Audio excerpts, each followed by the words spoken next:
Hi, thank you for joining me as we welcome and honor the Trecena of Canil as we are observing the Mayan count of time according to the Cholq'Ij or Xolquín calendar. This is the spiritual, sacred, and ceremonial calendar of the Maya tradition, one of many calendars. And we will also be threading in these next 13 days with the current Western astrological weather. By observing these two systems, the Mayan Cosmovision and astrology as it developed from Mesopotamia through the Hellenistic period of Greco-Roman Egyptian astrology, we can find profound depth, wisdom, and advice for how to move and navigate with the coming times and days in accordance to the natural rhythms and cycles of nature. To begin this time together, I'd love to start with a prayer and invocation, honoring the spirits that we will be talking about today and observing and reflecting on. So please close your eyes, take a nice deep breath in, and center yourself in this moment. I call upon the heart of the earth, Rukushuleo, the heart of the sky, Rukushka, and the hearts of all beings. Thank you for this sacred gift of life. Thank you for this sacred moment of time. Thank you, Hun Kanil, Ahau Kanil, for guiding us in these next 13 days. Thank you, Wildcat, for guiding us in this year that we are in. I call upon the 13 energies, the Noales, that we will be working with in this cycle. Hun Kanil, Gaetoch, Oshi, Zi, Kehe Bats, O E, Waki Ah, Uku-ish, Washaki Sikin, Belehe Akmak, Lahuh No, Ulahuh Tihash, Kablahuh Kawak, Oshlahuh Akku. Thank you, gracias and maltiosh. May I be a vessel and a channel for your divine wisdom to come through. I am merely a messenger. And I want to also call in our beautiful cosmos, planetary bodies that reflect as above, so below. Our Father Sun, our Grandmother Moon, our sacred lover Venus, our sacred warrior Mars, our Mama Earth, our benevolent guide Jupiter, our Father Time Saturn, our great liberator Uranus, our cosmic unifier Neptune, and our sacred companion of death and rebirth, Pluto. I call upon the guides, guardians, and ancestors that help to guide us on this earth, that we may be guided in a way that brings us to our highest potential, both on a personal and collective level. A moment of gratitude for the sacred wisdom keepers and guardians of this knowledge. Thank you to the ancestral Maya lands and my teachers who have shared this beautiful wisdom with me, Tata Izaias Mendoza, Nana Izabel Perez, Tata Walter. Thank you so much for all of the guardians and the elders who have kept the ancestral wisdom alive for these coming times so that we may all flourish and learn and grow from these spaces. Thank you for joining me in prayer, and let's begin. So a Trecena is a period of 13 days in the Maya Cholq'Ij or Xolquín calendar. And we are observing 260 days according to this count of time. We have 20 Chumilal or Nawales that we move through, honoring their sacred aspects of the Great Spirit. So each has a different vibration and a different gift and a different blessing for us. And then we have 13 tones or resonance numbers that we are moving through that give their particular wisdom and unique essence to that Nawal. So Hun Kanil is going to be different than Kablahuh Kanil, and so on and so forth. We see 20 coming up in the body with 10 fingers and 10 toes, and then 13 with the 13 articulations or joints in the body. And 260 equates to 9 months, and that is the amount of time that we are in our mother's womb, give or take, until we're ready to be birthed. So there's a feminine essence to this calendar. And as well, a Trecena, we can look at the energy of the Nawal or Chumil that is corresponding with our first day. So today we have Hun Kanil, and this almost acts like that lunar subconscious force that is weaving itself through the next 13 days.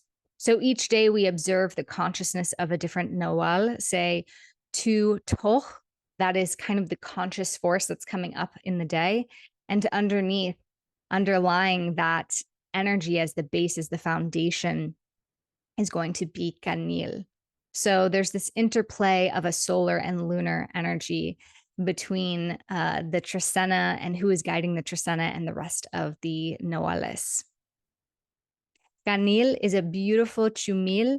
Its Nawal is the rabbit, the symbol of fertility and innocence. This Nawal is related to the innocence of children and the seed as well. So, the seeds of all the plants that we have here on Earth, and as well to be considered the cosmic seed, the seed of life that was implanted into this beautiful planet, and what makes Mother Earth so different than the other planetary bodies around us, how it is teeming with life. So, we see this symbolic act of the earth itself being seeded with life. Canil is a time where we can come back to our innocence, come back to hope, and plant a new seed. So, in the Maya tradition, on days of Canil, we can have ceremony and offer corn and cacao seeds, sesame seeds, sunflower seeds to the fire, to the earth, as a way of honoring the seeds of new projects, new relationships, new ways of being, new community events, honoring new children. And as well, Canil is related to abundance and the fertility of life itself. So, this is a wonderful time to pray for sustenance in all forms for ourselves. Within Canil is the symbol of the four directions and the four colors of the corn: black, red, white, and yellow. And there are many other colors of corn that is native to Mesoamerica, North America. So these are considered the four major colors that represent as well the four major races of humanity. And there are creation stories that teach about how these races of humanity have spread out and one day will return to reunite under the sacred tree of life. And so within Ganil is the seed of everything, the seed of hope, a seed of planting a new way of being. It's a great time for beginnings specifically. Since this is an energy that correlates with children and innocence, I find it to be important to say that these 13 days are a wonderful time to engage in ceremony and offering and prayer when it comes to protecting children, as we find ourselves in a moment of global awareness of violence that is being enacted towards children and children being caught in conflict that is not of their own doing. So, if you feel that call, that invitation in your heart to honor the children and as well honor the inner child within us, it's really important to connect with our inner child that is always there waiting inside of us. I urge you to make some time over the next 13 days to sit with that child, sit with the children that are around you in your family or community, and connect to that childlike innocence that sees the world in such a beautiful and profound way that we sometimes lose as we mature and as we take on our adult roles. During this Trecena, you can call on the medicine of the rabbit, maybe visualizing the rabbit in meditation, allowing it to come to you in the dream space, reflecting on what the rabbit means to you. What does the rabbit symbolize with its mannerisms, the way that it hops, the way that it interacts with other rabbits and other creatures? Rabbits are known for enjoying their fertility together, but also rabbits can be skittish and scared, and they can need some coaxing to get out of their safe space. So there's a lot of different ways that we can look to the wisdom of the animals, the Noales that correlate with these sacred energies. So I urge you to connect with the rabbit, give an offering to the rabbit and what the rabbit symbolizes here on earth for us, and its function and its form and its guardianship in our world. So we see on Hun Canil the moon transiting through the sign of Pisces in the Western astrological tradition. And Pisces is our mother ocean. It is the place where we have not yet had something take form. It's imagination, fantasy, illusion, it's emergence and merging with another, transcending boundaries. We also look to Pisces as that fluid, the moisture that we need in that fertile space, that fertile ground of sexual connection. So we see this really beautiful crossover and correlation between the moon and the start of this Trecena of Canil. Another beautiful synchronicity between these two systems is that on Juncanil, the beginning of this Trecena, we have the sun moving into the sign of Sagittarius. So we officially begin in the Western astrological tradition a roughly month-long transit where the sun is in the sign of the Archer, of higher learning, higher wisdom, global perspective and travel, and moving out of the intense and murky waters of Scorpio. So it really is this beautiful beginning of a new phase for us on a personal and collective note. And if you know your natal chart in the Western astrological tradition, the house that has Sagittarius will now have a conscious focus and awareness being placed upon it. Early morning, November 24th, we are welcoming Mars into the sign of Sagittarius, the Archer. And Mars will be happy to be in a fire sign. It will be leaving its domain, its home sign advantage of Scorpio. And here, Mars takes action and has drive and willpower towards study, towards its faith and learning about its philosophies, diving deeper, maybe into intellectual debate, writing, publishing, communications, as well as travel. So this is a season of travel when Mars is moving through the sign of Sagittarius. We receive the wisdom from the Mayan Cosmovision of Cacao on this day. And that's something also to note is that a new energy of the day does not come in until sunrise. And we also want to look to when sunrise is in Guatemala, in southern Mexico, because that is going to be in line with the energy that's coming forward and the next Noel that is guiding us. So I always look to what time is the ingress? Is it in the middle of the night or is it past sunrise? That also is going to be impacted. So Kaito is the beautiful tone of 2, which is about balance and partnership and choice, with the energy of Toh, which is the fire, the sacred offering, and the sacred payment that we give to life. So here where Mars is in Sagittarius, it is going to be looking for freedom and adventure and higher wisdom. Toh reminds us that there is payment to be made for the choices and expansiveness that we are offered in this life. When we have the ability to choose our path and have the ability to choose the opportunities ahead, make sure that you're giving back in gratitude back to the fire. On November 24th, we are honoring the energy of Oshitzi. Oshitzi is a day where we can honor our internal authority, as well as checking in on those who are governing us.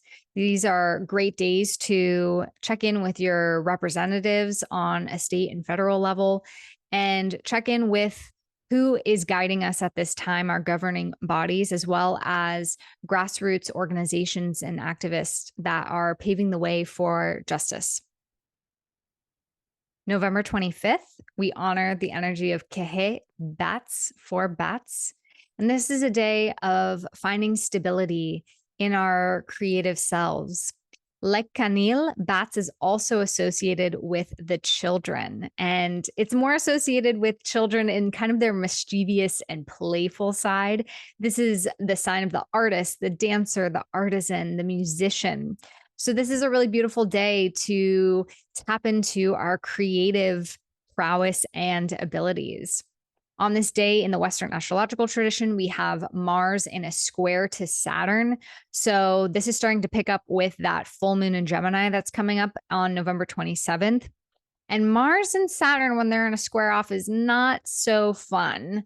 It's kind of being stuck between a rock and a hard place. So, even more so, I would say on that day to have low expectations, if you can, of things going completely positive and to lighten the mood with dance and song and play and games.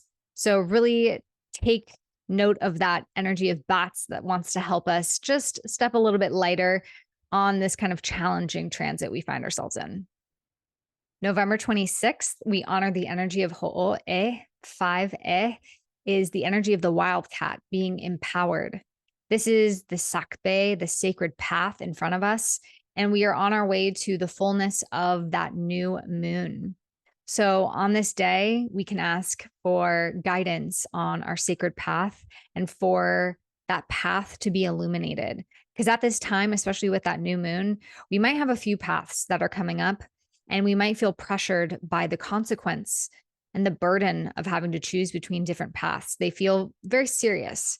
And that we know if we choose one path, we're sacrificing another at this time. And that's because we're going to have a T square during that full moon in Gemini. So we'll have the sun and moon in opposition. That's a normal full moon. We'll have Mars conjunct the sun, and we'll have both Mars and the sun and the moon making a square, a 90-degree angle to Saturn. So we find ourselves at a major crossroads. And the day before this full moon, we can call on the wildcat to show us the way and to honor what is being illuminated at this time. November 27th, we invite in the energy of Cholq'Ij, 6Aj. This is the Nawal of the armadillo. And this is our full moon in Gemini.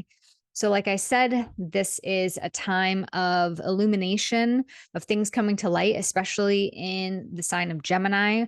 This will impact mutable signs, Gemini, Virgo, Pisces, and Sagittarius. And with 6 we find ourselves in this kind of juxtaposition because 6 is the energy of darkness that precedes the awakening of 7. So there may be this feeling of shadow that comes up, right? Because we have that Mars square Saturn energy. There's fear and frustration that can come up when those two archetypal energies meet with each other. And the moon is adding in this element of emotion. So if you're familiar with the tarot, this definitely has the energy of the moon card. There's an emotional heightened stake to the moment. And so is the armadillo, but also the reed, the cornstalk. It is the strong spine that we need to stand firm in our truth. So on this day, we can call upon to help us to be firm and not be swayed by temptation, be swayed to cut corners, especially with Saturn in the mix. This is not a time we want to be cutting corners. We want to look things square in the face and be truthful and be in integrity with the long game. November 28th, we are honoring Cholq'Ij. This is 7-ish, and we combine the feminine magic prowess of the sacred jaguar with the element of awakening, the resonance of awakening. So we're awakening to our feminine power and essence at this time. With this being also in the Trecena of Canil, this is a beautiful day to honor women and children, honoring our Mother Earth, and a sacred time for ceremony. November 29th, we honor the energy of Washaki Sikin. 8 Sikin. This is a day of discipline and justice with looking at the higher perspective and picture of the eagle. So we just finished the Trecena of Sikin, and that's also another tip for looking at the energies ahead. They move in a certain pattern. So if we have a Trecena, 1 Sikin or 1 Canil, the next Trecena, they will be 8 Sikin or 8 Canil. So we move in a certain pattern within the count of time, which is really beautiful and the way that the count of time actually comes together is incredible in terms of ancestral wisdom and understanding numbers and energies and correlations.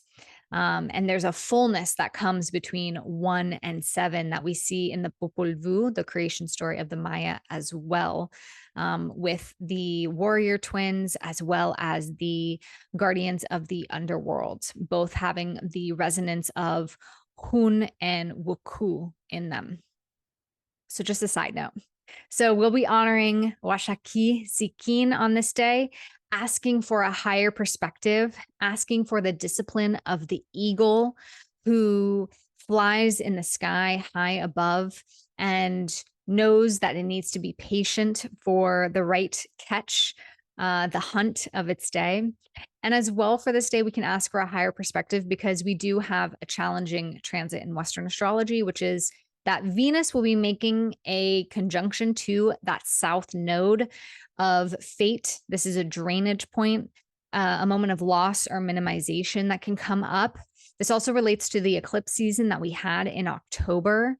So we're hitting another kind of eclipse trigger point and may be bringing up some themes that came up around that Venus retrograde in the summer, as well as eclipse season. So a continuation of maybe some old relationship patterns or relationships themselves that are ready to leave your life or be completely transformed as we move into new cycles. November 30th, we honor Belehe Ahmak, 9 Ahmak. 9 is a feminine energy of rebirth and patience. And Ahmak is our honeybee, sacred symbol of forgiveness and letting go of guilt and shame. So, this is a beautiful day to honor any forgiveness, any sort of balancing act that needs to be struck. So, if you are looking to have a conversation of reconciliation on this day, this is a really nice energy to work with. December 1st, we honor Lahuh Noch, 10 Noh, and this is the manifestation of our mind and our intelligence. Noh is the sacred woodpecker pecking away on its quest for knowledge. So, this is a great day for creative brainstorming, for being in any sort of practices that really engage the mind. If you need to do tasks where you're really looking at analytics and systems, we can use this day to honor our mental facilities. And as well, a day where we can honor the connection between mind and heart. Since 10 is an energy, a resonance of manifestation, if there's anything that you're wanting to manifest when it comes to speaking, communication, with sharing knowledge and wisdom, this is a great day to call that in. December 2nd, we honor Hulahuh Tihash, 11 Tihash. This is a day of resolve. It's a day of choices. And it's a day where we can cut and separate that which is not serving us anymore. As Tihash is our sacred obsidian blade, the blade that can harm and the blade that can heal. It's a tool in the surgeon's hand, and it's a weapon of war in the warrior's hand. So this is a day for honoring anything that needs to be separated or picked apart, as well as a day of deeper healing. Even shadow work is great on this kind of day.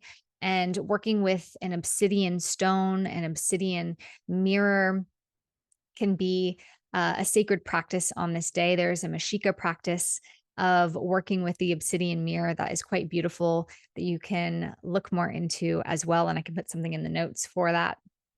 So on this day, we also have Mercury in a supportive sextile to Saturn. So our planet of communication and mental process, joining with Saturn for discipline, for focus, for hard work. So this is a day that we can actually find some productivity, but as well with Mercury and Saturn, we can honor some of those mental thoughts and chatter that may actually feel more in the space of pragmatism, realism, even sometimes a sense of down or depression can come up when Mercury and Saturn meet in the more challenging aspects. So we can ask Tihash to cut away any of those mental thoughts or chatter that really are not serving us on this day. December 3rd, we honor Kablahuh Kawak, 12 Kawak. And this is the understanding of the storm, the midwife, the turtle guiding us on this day, moving through us to find softness, to find a sense of rhythm that works for us, just like the turtle who moves slow but accomplishes everything that it needs for itself. And to recognize the storm that comes to cleanse and move through us and move through our collective to take away that which we might be holding on to that is not for us to hold on to anymore. And so this day we have a challenging transit. We have Venus in a square to Pluto, again kicking up some of these eclipse triggers. We can think back to October 8th. Mars hit that square to Pluto and kicked off a pretty large global story of conflict that has a history from before this time in the Middle East. And so Venus will be interacting with that same trigger point. It's going to be interesting to see what comes up around that time. So again, December 3rd, that's going to be a moment where Venus is in a square with Pluto, and Venus, our planet of love and affection and beauty. She also is a symbol of women, is going to be interacting with Pluto, Lord of the underworld, death, chaos, control, crisis. So this is a day to pray for the protection of women and children, pray for the overcoming of darkness and shadow and negative aspects of our human psyche and behaviors that don't contribute to the overall health and wellness and healing of our communities and our ways of living. And so we can honor Cholq'Ij, who wants to birth a new way forward for us at this time. And we ask for that protection, just like a turtle shell, to be placed over us on this day. On December 4th, we come to the end of this Trecena. We come to Cholq'Ij. So we journey through this sacred Trecena of the cosmic seed, of fertility, of planting something new, something beautiful. And we end on the note of Ahu. Ahu is the sun. It is the seashell and the sacred warrior in the Maya tradition. And so we see this beautiful kind of mixing of that feminine receptive energy, like the earth that we plant our seeds in, and the solar energy, the penetrative force of the sun that is in co-creation with the germination and the growth of the plants, of the humans, of the animals. And we need these two to co-create, and they are interdependent on each other when it comes to life and the sustenance of life. So we can see in this symbolism the beginning and the end of this Trecena and how they work together. I'm always looking to where the Trecena starts and where the Trecena ends, because I think there's a beautiful thread between those two energies. And we see that as well in the Mayan cross of life when we're charting the day that someone may have been born or the event of something. We can look at these beautiful kaleidoscope of energies that work together. There are 9 different quadrants that we look at. And if you're interested in a Mayan reading, I can also put in the notes. I have 2 teachers that offer readings, as well as a dear friend in Guatemala, and I'd be happy to refer you to them. So on this day of Oshlahu Ahpu, we honor our sacred sun. We honor the warrior of life who fights for justice. And this is an energy that reminds us that we have to overcome trials and tribulations in life, and that it's only through trials and tribulations that we actually find strength. Strength is not freely given, it is earned. And so on this day, December 4th, we have the ingress of Venus moving into the sign of Scorpio. So she leaves her home sign of Libra. This is her sign of detriment, since her domicile, her other home, is in Taurus, right? So she's far away from that home. She's more uncomfortable in the murky, sometimes dangerous, dark, intense waters of Scorpio. And here she's challenged to dive deeper, to not just keep peace for the sake of peace, to not just be agreeable for the sake of being agreeable. And there's an intensity that can come to our relationships when Venus is in Scorpio. There's an intensity and sometimes a crisis that can come to our finances or the way that we relate to art. We might find ourselves creating art or observing art that feels more of the intense variety, as well as ponderings around death and life and rebirth and the mystic. These are all things that can come up with Venus in Scorpio. She gets a little obsessive here in her affection.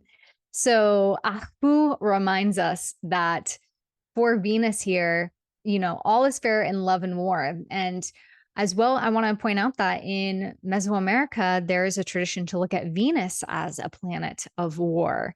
And I think that that is very true. I think both Venus and Mars have significations of war, right? All is fair in love and war. All is fair in love with Venus. All is fair in war with Mars. Those two both have their different ways of acting in war. And Mars is that brute force that's going to drive and conquer in order to obtain its goals. And Venus, she's sly. She's a little bit more of the manipulation and seductive magnetic charm that might have someone else do her bidding for her in her ways to win. Strategy and allies and politicians can benefit from Venus and her prowess in Libra. So these two both have their significations on the battlefield. And for this transit of Venus and Scorpio, we see Ahpu reminding Venus to fight for justice and fight for love and to not succumb to manipulation or betrayal, which sometimes we have to learn lessons of trust, loyalty, and betrayal when it comes to transits through Scorpio. Thank you so much for journeying with me through this Trecena of Canil for the next 13 days, the cosmic weather that is coming our way for the next 13 days, according to the Western astrological tradition. If you liked this, I would love if you would leave a comment, give me a like, subscribe to this channel, as I'll be sharing more here around both Mayan Cosmovision, Western astrology, human design, all sorts of things, and I'd love to continue connecting. So until next time, I hope that these next 13 days provide a space for reflection, observation, action, and conscious awareness so that we can move in ways that bring our best selves and our highest potential forward for ourselves, for the community, and for Earth. Thank you so much.